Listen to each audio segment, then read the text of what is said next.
นี่บ่แม่นว่าเพิ่นสิเฮ็ดเล่นๆเด้พี่น้องเพิ่นเฮ็ดอีหลีเบิ่งดูนี่เด้อพี่น้องเอ้ยนี่ป๊าดโธ่นี่ถนนใหม่เด้อพี่น้องถนนเฮ็ดสร้างถนนใหม่นี่เนาะ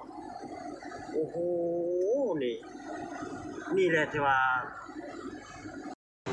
กราบสวัสดีสบายดีพ่อแม่พี่น้องพ่อๆกับบ่าวสมหมายคือเก่าเนาะมื้อนี้บ่าวสมหมายพามาเบิ่งถนนทางด่วนต่างจังหวัดพี่น้องออกต่างจังหวัดเด้อมื้อนี้เด้อพี่น้องเอ้ย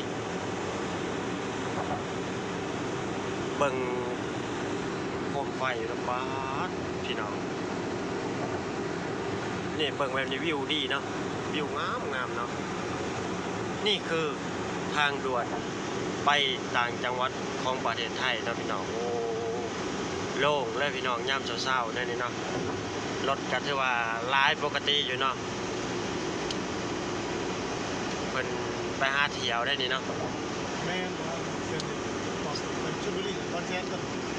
เส้นนี้ก็พุ่นแล้วเนาะพี่น้องออกไปชนเส้นนี้บุรีภาวิถีแต่ว่าออกไปใส่ชลบุรีแถวพุ่นเนาะพัทยาก็ไปได้เนาะเส้นนี้ติดตามรับชมมันกันไปยาวๆเลยเด้อพี่น้องโอ้โหบ่สามารถสิให้เบิ่งยาวๆไปเลยเนาะอันนี้คือจุดว่าบ่ให้แล่นเร็วเกิน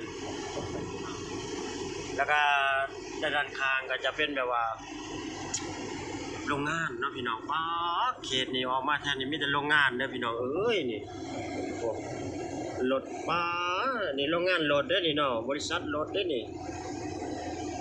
บริษัทรถเยาวันนิสสันเนาะนี่เนาะป๊าพี่น้องเอ้ยผลผลิตเองเลยเนาะโรงงานผลิตเองเลยได้พี่น้องเอ้ยนี่ป๊าโทษนะ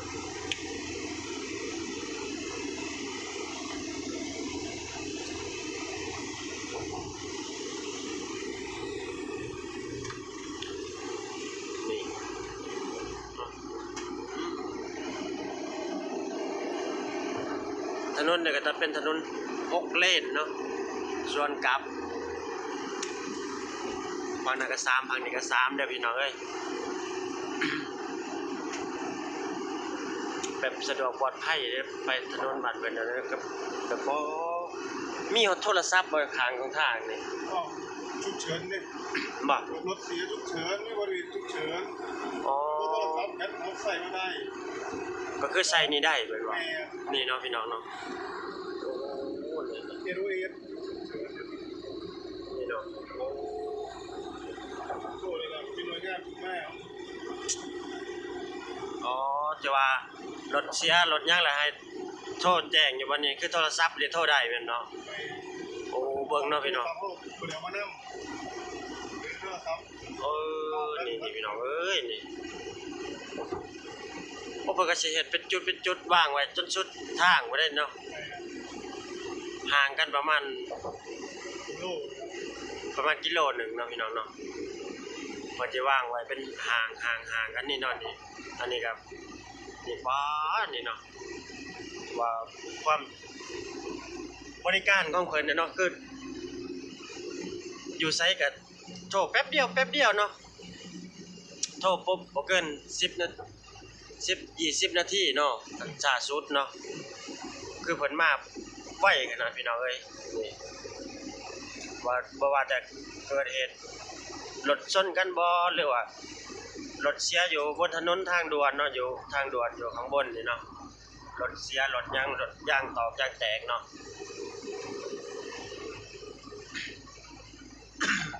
ก็โทรใส่บริการเพิ่นก็ขึ้นมาแล้วเนาะพี่น้องนี่เห็นบ่เพิ่นจะตั้งเป็นระยะบ่ได้แม่นมีแต่พังเดียวได้พี่น้องพังเพิ่นก็มีคือกันเด้พังนั้นก็มีคือกันเนาะ2พังนี่จะมีเบิดเลยบ่แม่นว่ารถเสียพังนี่บ่มีโทรศัพท์แล้วก็แล่นข้ามไปพังนั้นบ่แม่นเด้เพิ่นสิวางไว้เป็นคู่กันเลยเนาะระยะห่างพี่น้องเอ้ยวิวงามๆเบิ่งนำกันพี่น้องคน นี่คือทางด่วนประเทศไทยเด้อพี่น้องเอ้ยบางคนก็ว่าป่าสมัยนี่อวยบ่ว่าซั่นอวยประเทศไทยหลายไปบ่ว่าระวังกลับบ้านบ่ได้เด้อว่าซั่นกลับไปบ้านเดี๋ยวเพิ่นสิดราม่าหน้าแบบนี้นะ ป่าสมัยว่าป่าสมัยก็สิมาบอกเลยนะว่าป่าสมัยบ่ได้อวยเด้อพี่น้องก็บ่ได้ว่าสิมาอวดประเทศไทยเนาะคือเฮาเห็นในสิ่งที่เฮาเห็นนี่เนาะเฮาเห็นมันสวยมันงามเฮาก็อยากถ่ายให้เพิ่นเบิ่งและให้ทางบ้านได้เบิ่งว่าความเจริญของเพิ่นได้ส่ำใดแหละเนาะแล้วก็ให้ว่าถ้ามีแต่ว่าคิดได้เนาะแม่นบ่พี่คิดได้ก็จะเอาจุดนี้ไปเบิ่งคลิปของบาสมาแล้วเอาตรงนี้ไปพัฒนาบ่ไปคิดดัดแปลงดัดหยังขึ้นมาเนาะอันนี้คือบาสมาเฮ็ดคลิปเพื่ออยากให้คนทางบ้านผู้ที่ว่ายังเอาว่าง่ายๆคือคนที่ว่ายังบ่ทันเคยมาประเทศไทยเนาะยังบ่ทันมาเปิดหูเปิดตามาเบิ่งโลกสวยๆงามๆว่ามีหยังแน่นอนอยู่ในประเทศไทยเนาะแล้วก็ถามมาเพื่อสิบ่หลงเพื่อได้ไปหันไปนี่เนาะสมมุติว่ามาแต่บ้านเนาะครับมีเอกสารหยังครบชุดเบิดแล้วอยากมาเฮ็ดงานชลบุรีนี่อันนี้ก็คือทางที่ว่าไปชลบุรีเนาะพี่นี่บาสมาได้ถ่ายให้เบิ่งนี่ก็คือไปได้เบิดเนาะสะเชิงศอกเชิงเช้ายังไปได้เบิดนี่พี่น้องเอ้ยโอ้ไปฮอดพัทยาพุ่นเนาะเส้นนี้ก็คือไปได้เบิดขอแค่เฮามีครบ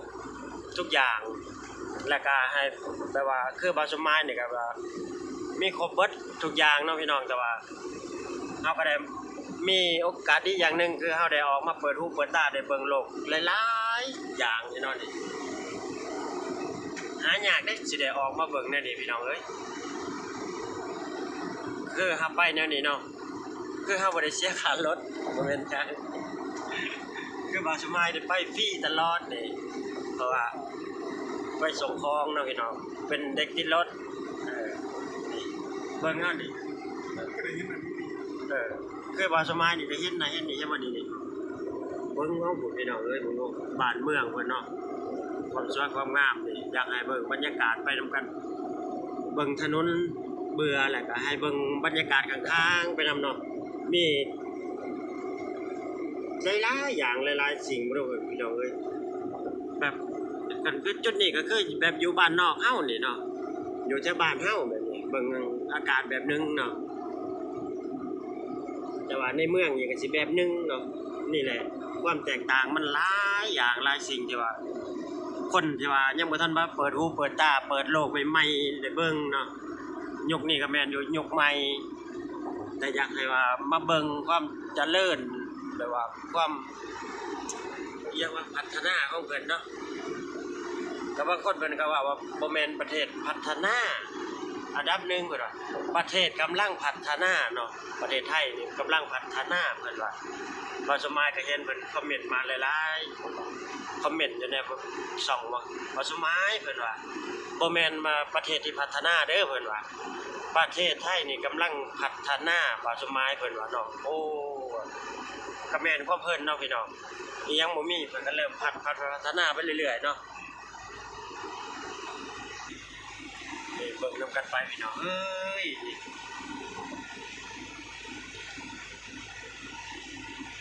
ยาวๆนำกันพี่น้องเบิ่งนี่เห็นบ่ที่ว่าอยากให้เบิ่งให้เห็นนำกันเนาะพี่น้องนี่บ่แม่นว่าเพิ่นสิเฮ็ดเล่นๆเด้พี่น้องเพิ่นเฮ็ดอีหลีเบิ่งดูนี่เด้อพี่น้องเอ้ย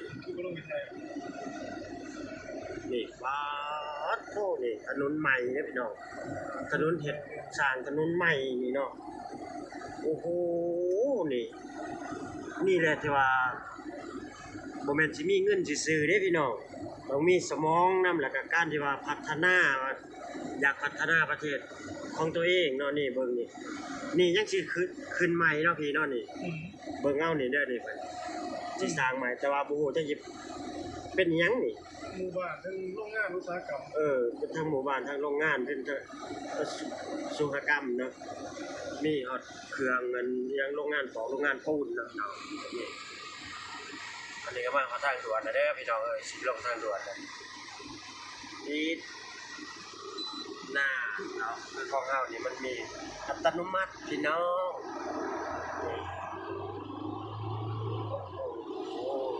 พอน้องพี่น้องคลิปนี้บาสมายก็จบคลิปเพียงสำหรับพี่น้องบ่ได้มาคลิปนี้กดไลค์กดแชร์